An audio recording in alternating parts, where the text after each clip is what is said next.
అయితే T20 ఫైనల్లో భారత్ ఊచకోత కోసింది. నరేంద్ర మోదీ స్టేడియంలో మనకి సెంటిమెంట్ ఎక్కువ ఉంటుంది. ఇక్కడ మనం గెలుస్తామా గెలవా, ఎందుకంటే లాస్ట్ టైం 2023 మనకి ఒక చీకటి రోజు, ఇంతకుముందు సౌత్ ఆఫ్రికాతో జరిగినటువంటి మ్యాచ్ కూడా అలాంటి రోజే మిగిల్చింది మనకి. సో ఇప్పుడు కనుక మళ్ళీ మనం గెలుస్తామా గెలవమా పెట్టడం అయితే అక్కడ పెట్టేశారు. పెద్ద స్టేడియం, 1,30,000 మంది ఆడియన్స్ కూర్చొని చూడడానికి వీలుగా ఉంటుంది.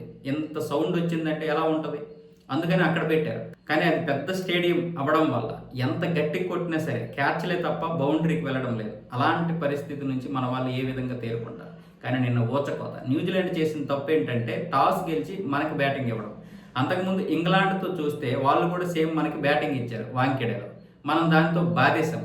ఇక్కడ నరేంద్ర మోదీ స్టేడియం చాలా పెద్దది కాబట్టి క్యాచ్లే ఇస్తారని న్యూజిలాండ్ వాళ్ళు అనుకున్నారు, అందుకని మనకు బ్యాటింగ్ ఇచ్చారు. మన వాళ్ళు క్యాచ్లు ఇచ్చారు కానీ బాధేయడం మాత్రం బాధేశారు.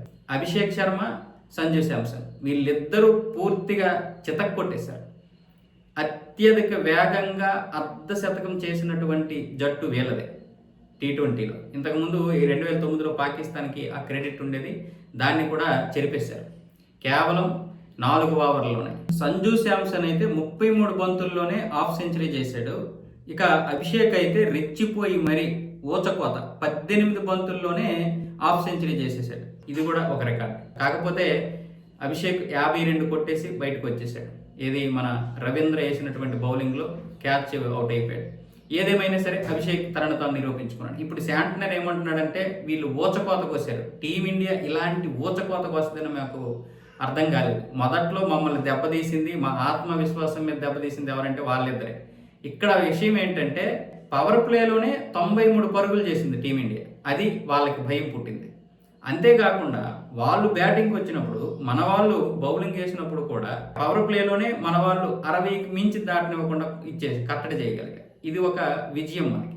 అక్కడే వాళ్ళు భయం మొదలైంది, స్కోర్ను చూసి భయపడ్డారు. తర్వాత మన బౌలింగ్, ముఖ్యంగా బూమ్రా మళ్ళీ తన యొక్క సత్తాను చాటాడు. 4 వికెట్లు ఒక్క బూమ్రానే తీసుకున్నాడు.